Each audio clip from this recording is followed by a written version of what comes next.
മനുഷ്യജീവനെടുത്ത് വീണ്ടും ആനക്കലി. അതിരപ്പള്ളിയിൽ പുല്ലേർക്കാട് സ്വദേശി മോഹനനെ ആന ചവിട്ടിക്കൊന്നു. ഫെൻസിംഗ് തകരാർ പരിഹരിക്കാത്തതിൽ വഴിതടഞ്ഞ് നാട്ടുകാരുടെ പ്രതിഷേധം.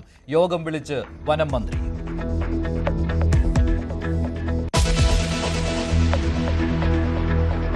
മാസപ്പടി കേസിൽ നടപടി കടുപ്പിക്കാൻ ഇഡി. വീണയുടെ ലോക്കർ തുറന്നു പരിശോധിക്കും. ഉടൻ സമൻസ് അയക്കും. റെയ്ഡിൽ കിട്ടിയ തെളിവുകൾ കോടതിക്ക് കൈമാറും.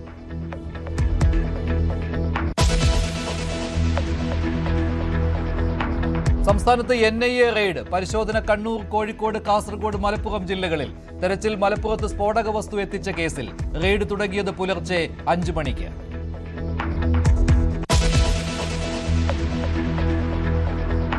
ശബരിമലയിലെ സ്വർണ്ണക്കൊള്ള കേസിൽ സ്വർണ്ണപ്പാളി സാമ്പിളുകളുടെ പരിശോധനാ ഫലം SITക്ക്. പാളികൾ മാറ്റിയതായി കണ്ടെത്തിയില്ലെന്ന് സൂചന. അന്വേഷണത്തിൽ തൃപ്തിയില്ലെന്ന് ദേവസ്വം മന്ത്രി. ശ്രീ പത്മനാഭസ്വാമി ക്ഷേത്രത്തിലെ സ്വർണ്ണക്കൊള്ള ഗൗരവത്തിലെടുക്കുമെന്ന് കെ മുരളീധരൻ.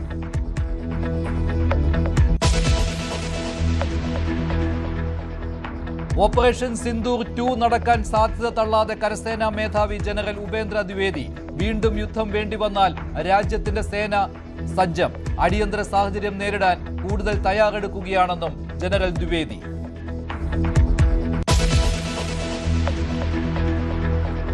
കർണാടകത്തെ നയിക്കാൻ DK ശിവകുമാർ എത്തുന്നു. നിയമസഭാ കക്ഷി യോഗം വൈകിട്ട്. സത്യപ്രതിജ്ഞ ഉടൻ നടത്താൻ നീക്കം.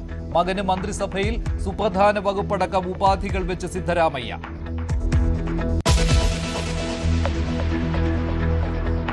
ടാറ്റയെ സിംഗൂരിലേക്ക് മടക്കിയെത്തിക്കാൻ BJP. നീക്കം ബംഗാൾ നിക്ഷേപ സൗഹൃദം എന്ന സന്ദേശം നൽകാൻ.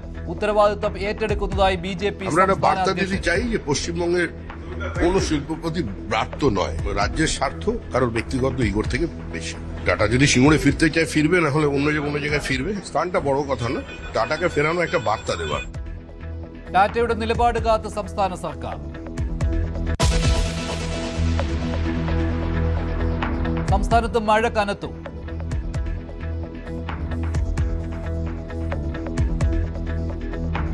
തിരുവനന്തപുരത്ത് മരം റോഡിലേക്ക് ഒടിഞ്ഞു വീണു. സ്കൂട്ടർ യാത്രക്കാരി രക്ഷപ്പെട്ടത് തലനാരിഴയ്ക്ക്. നാളെ 5 ജില്ലകളിൽ യെല്ലോ അലർട്ട്.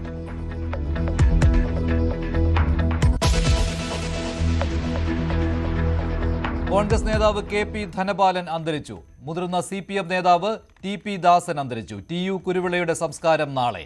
നേതാക്കളെ അനുസ്മരിച്ച് രാഷ്ട്രീയ കേരളം.